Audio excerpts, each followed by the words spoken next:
नमस्कार दोस्तों, आपका स्वागत है खूनी फ्राइडे में।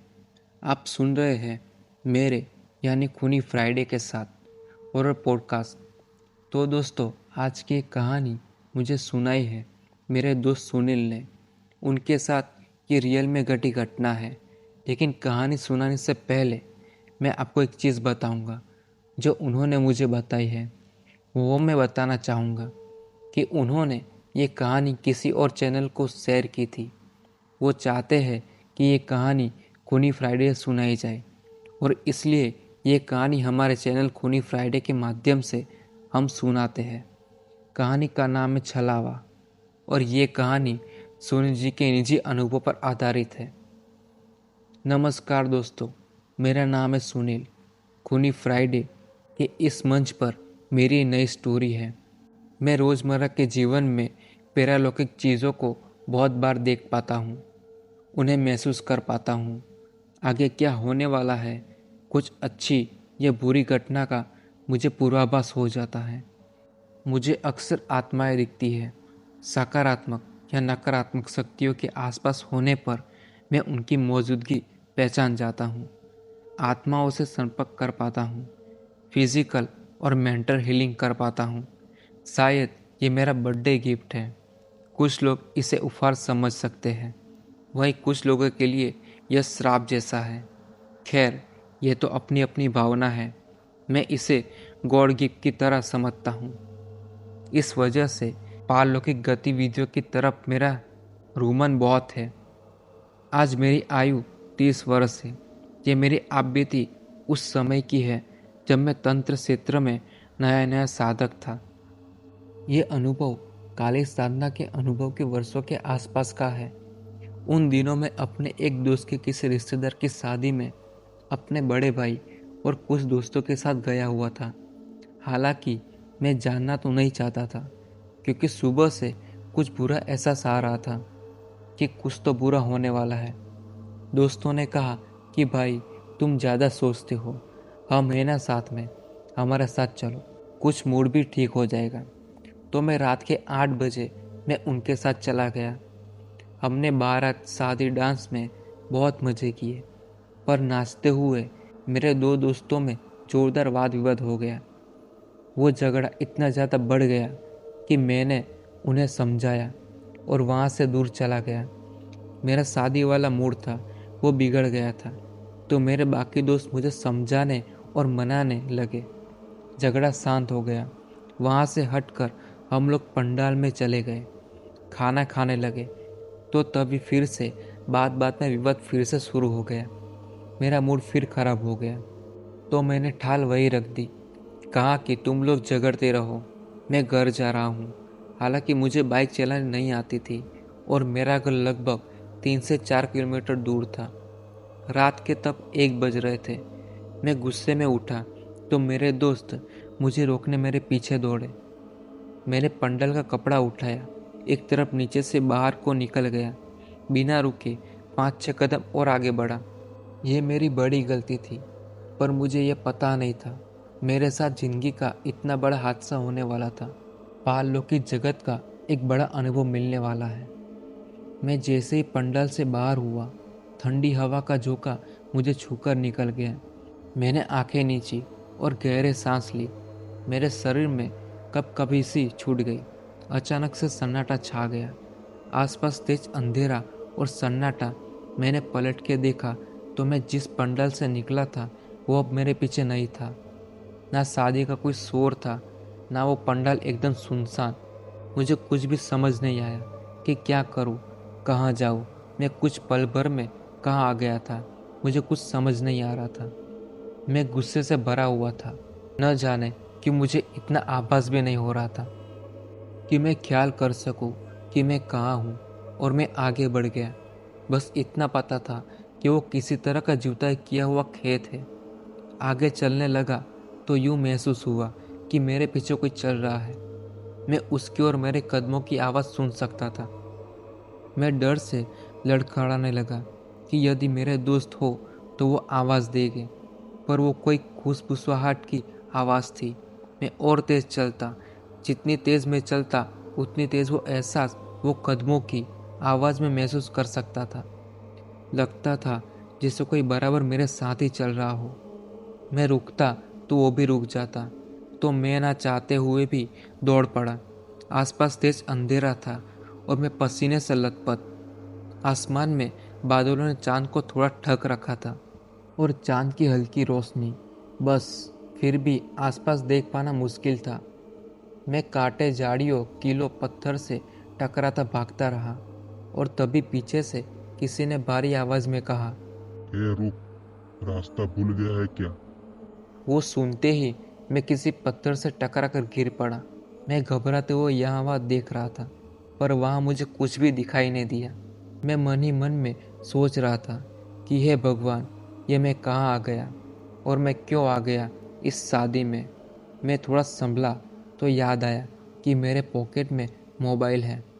मैंने उसे निकाल कर उसकी फ्लैशलाइट शुरू कर दी। देखा तो फ़ोन में बैटरी बहुत कम थी और नेटवर्क तो बिल्कुल भी नहीं था। किसी दोस्त को फ़ोन करता भी कैसे? आसपास घबराते हुए देखा कि आवाज़ देने वाला कौन है। मेरे मन में कई सवाल थे।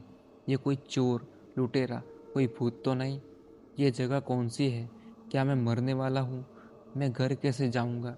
मैं खुद को संभालते हुए आगे बढ़ा। एक पेड़ दिखाई दिया, नीचे मिट्टी का ढीला था। मैं पत्थर उसी जगह पर बैठ गया। तभी किसी ने मेरे पीठ पर जोरदार पंजा मारा। उस पंजे पर तेज नाखून थे और वो साधारण हाथों से काफ़ी बड़ा था। मैं आगे की ओर गिर पड़ा। मेरी शर्ट उसके नाखून की वजह से पीछे से फट गई थी और पीठ पर तेज दर्द के साथ जलन का एहसास हुआ, मानो कि पीठ पर गर्म रोड से चीरा गया हो। मैं संभल के उठा। मेरे हाथ में उसी पेड़ की सूखी सी डाली लग गई थी। मैं पागलों की तरह चलता हुआ डाल यहाँ वहाँ घुमाने लगा। डरा हुआ तो था ही, फिर भी जोर जोर से चिल्लाने लगा, गालियाँ देने लगा। कौन है? कौन है? जो भी है मेरे सामने आए। उसी पल मैंने वो भयानक हंसी सुनी। मेरा खून झमसा गया। मैं कुछ देर समझ नहीं पाया कि ये क्या हो रहा है। फिर उसने आदमी की तरह एक भयानक आवाज में कहा, तुझे यहाँ नहीं आना चाहिए था, पर अब चल मेरे साथ, मेरे घर चल, मैं तुझे आराम से सुला दूंगा। मैंने घबराते हुए मोबाइल की रोशनी ऊपर की। देखा तो पेड़ के पीछे से दो भयानक लाल पीली आंखें चमक रही थी। नुकीले तीखे सफ़ेद दांत दिखाई दे रहे थे। वो मुझे देखकर बहुत भयानक तरह से मुस्कुरा रहा था। उसके गले, चेहरे पर काले सफ़ेद बाल थे। वो अपने बालों में भरे पंजे से तेज नाखून से पेड़ के तने को खरोच रहा था। मैं मन ही मन में बोल रहा था, हे भगवान, ये क्या है? कोई पिशाच, शैतान, कौन सा राक्षस है ये? मैं वहाँ से अंधाधुंध भागा। वो पीछे से किसी जानवर की तरह घुर्रा कर चीख रहा था। मुझे लगा तो आज तो मेरी मौत ही है। मैं उस जगह से कुछ दूर भागा तो एक कच्ची सड़क नजर आई। अंदाज़ा लगाकर मैं यह सोच कर दौड़ा कि इस रास्ते से कहीं तो पहुंचूंगा। दौड़ते हुए मेरा गला सूख चुका था। मैं पसीने से लथपथ था और डर से बेहाल। अपने घर वाले के बारे में सोचकर परेशान था। मुझे चक्कर सा आया तो मैंने घुटनों के बल हाथों से चेहरे को पकड़कर सिर सड़क पर नीचे करके सड़क के बीचों बीच ही बैठ गया। सिर जब ऊपर उठाया तो देखा कि चांद की रोशनी तेज हो चुकी थी। मैं किसी गांव के बीच था, पर आसपास का नज़ारा वातानुकूलित था। आसपास 6-7 घर थे। मैं जिस जगह से सड़क पर आया, अब तो जगह वहाँ थी ही नहीं। पर यह कैसा गांव है? ना कोई लोग, ना कोई जानवर, ना किसी घर में दरवाज़ा। सारे घर मिट्टी से बने हुए थे और एकदम साफ सुथरे थे। मैं रास्ता पूछने को वही एक घर के पास चला गया। वहाँ पर लाल रंग का नाइट बल्ब जल रहा था। वही आंगन पर एक खाट बिछी हुई थी और उस पर एक बूढ़ा आदमी पेट के बल लेटा हुआ था। मैंने फिर से एक नज़र आसपास देखा। सारे गांव में सन्नाटा पसरा हुआ था। न हवा की आवाज़, न झिंगुर की आवाज़। एकदम भयानक डरावने वाली शांति थी। मैं उस बूढ़े की खाट के किनारे चला गया। अब तो मेरा मोबाइल भी बंद हो चुका था, पर मैं बार बार आसपास देख रहा था कि कहीं वो भयानक आकृति मेरे आसपास तो नहीं, कहीं से वो मुझे देख तो नहीं रही। पर मैंने अपने आप को शांत किया। मैं उस बूढ़े को आवाज़ देते हुए उसकी पीठ हिलाते हुए उठाने लगा। दादा, दादा, ये कौन सा गांव है? दादा, दादा उठिए ना, ये कौन सा गांव है? मैं रास्ता खो गया हूँ, प्लीज़ मुझे रास्ता बता दो। मैं बहुत डरा हुआ हूँ, बहुत प्यास लगी है। दादा, दादा, प्लीज़ उठो ना। और फिर मुझे एक आवाज़ आई, रास्ता भूल गया है तो जाकर घर के भीतर सो जा, या मेरे बगल में सो जा। मैंने थोड़ा पीछे हटते हुए कहा, नहीं दादा, मुझे घर जाना है। मैं रास्ता भटक गया हूँ, मेरी मदद करो दादा। उसने अचानक गर्दन घुमाई तो मैं डर कर और पीछे हट गया। वो वही था, मैं उसकी आंखें नहीं भूल सकता। सड़ा गला, बालों वाला चेहरा, लाल पीली आंखें, लंबे दांत। वो हंसा और बोला, पानी पिएगा? पानी पिएगा? और वो फिर जानवरों की तरह चीखा। मैं उल्टे पाँव पीछे भागा। मैं बिखल बिखल के रो रहा था, भाग रहा था। बचाओ, कोई मदद करो, ऐसे चिल्ला रहा था। पर अभी मुसीबत खत्म कहाँ हुई थी। भागते भागते बस पलक झपकते ही सामने का सारा दृश्य बदल गया। मैं किसी जंगल के बीच था, आसपास जंगल और सन्नाटा, और उसके बीच में गुजरती हुई एक रोड। वहाँ पर एक पुल की तरह कुछ था। मैं उस पर बैठ गया और नियति को मानने की कोशिश करने लगा। मैं अपने आप से ही बात कर रहा था, बेटा आज तो तू नहीं बचेगा, तूने बहुत बड़ी गलती कर दी है। प्यास से मेरा गला सूख रहा था, चक्कर आ रहे थे। मुझे लग रहा था कि मैं लगभग 4-5 घंटों से यहाँ वहाँ दौड़ रहा हूँ। मैं थक कर बेहाल हो चुका था। ये रात गुजर क्यों नहीं रही, और सोच रहा था कि अब और नहीं। तभी उस पुल की दोनों तरफ से दो बूढ़े निकल कर आए। वो दोनों ही मेरे दोस्त की तरह हूबहू दिख रहे थे। शक्ल आवाज़ भी वही थी, बस उनकी उम्र 17-80 साल की लगभग थी। मुझे देर न लगी समझने में कि ये कोई छलावा है। उन्हें देखकर डर कर मैं फिर से भागने लगा तो उन्होंने पीछे से मुझे आवाज़ दी, कहाँ जा रहा है? चल घर, चल मैं छोड़ देता हूँ। ये आवाज़ मेरे दोस्तों की थी। मैंने उस आवाज़ को पहचाना और रुक गया, लेकिन कहीं ना कहीं अंदर मैं ये जानता था कि वो मेरे दोस्त नहीं है। मैंने पलट कर भी नहीं देखा कि कहीं ये वो शैतान तो ना हो। मैं अपना सिर सड़क की तरफ झुका कर बस हल्के कदमों बढ़ाने लगा। वो दोनों पीछे से आए, मेरे दोनों कंधों पर पीछे से हाथ डाला। वो आकार में साधारण से काफ़ी ऊंचे, लंबे और चमकीले थे, मतलब उस अंधेरे में भी चमक रहे थे। पर मैं उनके चेहरे की तरफ देखना ही नहीं चाहता था। उसके पास चिलम जल रही थी। उसने मेरे तरफ बढ़ाते हुए कहा, ये ले, पी ले इसे। मैंने कुछ जवाब ना दिया तो दूसरे ने बिल्कुल उसी तरह कहा, ले, पी ले इसे। मैं समझ तो गया था कि ये छलावा है या फिर दयत बाबा, पर मैंने सोचा यदि मैंने मना किया तो मैं मरूंगा, और पिया तो भी। सच कहूँ तो मैं उस वक्त कुछ भी समझ नहीं पा रहा था, पर उनकी बात मानने के सिवाय मेरे पास कोई और चारा भी नहीं था। मैंने बिना सिर उठाए चिल्लम थाम ली, एक गहरा कस खींचा, सिर आसमान की तरफ उठाया और धुआं ऊपर को धीरे धीरे छोड़ने लगा। और उसी के साथ मैं बेहोश हो गया। पता नहीं कितनी देर बाद मुझे होश आया। मैं अब भी अंधेरे जगह पर किसी स्ट्रीट लाइट के नीचे पड़ा हुआ था, जो कि बार बार बंद चालू हो रही थी। वो एक तरह का तिहारा था। मैं उठकर वहीं पर बैठ गया। इस सारी घटना के बारे में सोचता रहा कि वो शैतान, वो बूढ़ा, वो दो चिल्लम वाले, वो जगह समझ रहा था कि वो छलावा है, जिसे हमारे क्षेत्र में भूलन फेर या डगर भूलनी भी कहते हैं। फिर ध्यान आया कि किसी सयाने बुजुर्ग ने मुझे बताया था कि यदि सीधे पाँव का जूता उल्टे पाँव में और उल्टे पाँव का जूता सीधे पाँव में डाल लो और उल्टे पाँव के नीचे से मिट्टी उठाकर सिर के पीछे फेंको और पलटकर पीछे ना देखो तो छलावा पीछा करना बंद कर देता है और हमें सही रास्ता मिल जाता है।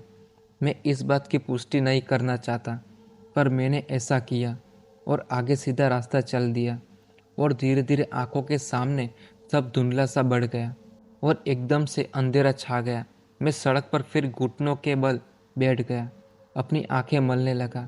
मुझे लगा मैं फिर से बेहोश होने वाला हूँ, पर कानों में शादी वाली वो आवाज़ आने लगी, ढोल ताशे की आवाज़। सामने देखा तो वही पंडाल था जिससे मैं बाहर निकला था। मैं थोड़ा और जल्दी से पंडाल का पर्दा उठाया। मेरे दोस्त मेरे सामने थे। वो मुझे ढूंढने के बाद आपस में बहस कर रहे थे कि सुनील तुम्हारी वजह से गया, अब आसपास के अंधेरे में कहाँ ढूंढे उसे।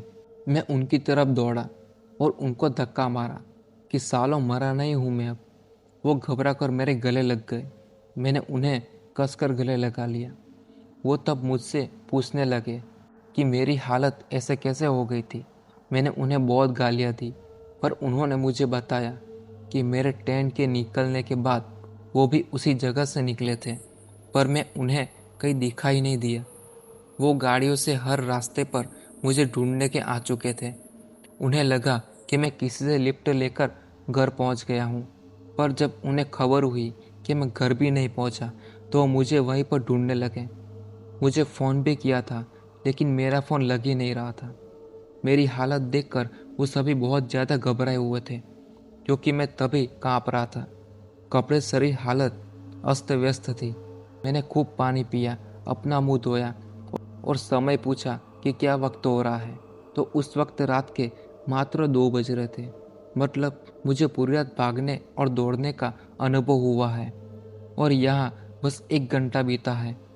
मैं तुरंत घर जाने के लिए निकला। रास्ते में हनुमान जी का मंदिर पड़ता है, वहाँ पर सिर झुकाया और उसके बाद घर आ गया। अगले एक पूरा दिन मुझे बहुत तेज़ बुखार और पीठ में तेज़ दर्द था। तबीयत ठीक होने के अगले दिन वापस उसी जगह चला गया। मैंने उस रात जिन जिन जगह को देखा, उन जगहों से मिलती जुलती कोई भी जगह वहाँ नहीं थी। ना वो पुल था, ना वो तिराहा, और ना ही वो गांव, ना ही पेड़। आज भी वो वाक्य मुझे याद है। उस भयानक रात की यादें आज भी मेरे दिमाग में जिंदा है, और जब भी मैं उन्हें याद करता हूँ, मेरी धड़कनें तेज हो जाती है। मैं नहीं समझ पाया कि मैं किसी दूसरी दुनिया के दरवाजे से किसी अलग दुनिया में प्रवेश कर चुका था। वो छलावा था, वो पैरानॉर्मल यूनिवर्स जैसी कोई जगह थी, आत्माओं की दुनिया थी, या क्या था। लेकिन उस बस अनुभवों के बाद मेरा एकदम ही मानना था कि वो 2 एक से दिखने वाले चमकीले आदमी दयाद बाबा की है, और उन्होंने ही मुझे उस छलावे से बाहर निकाला था।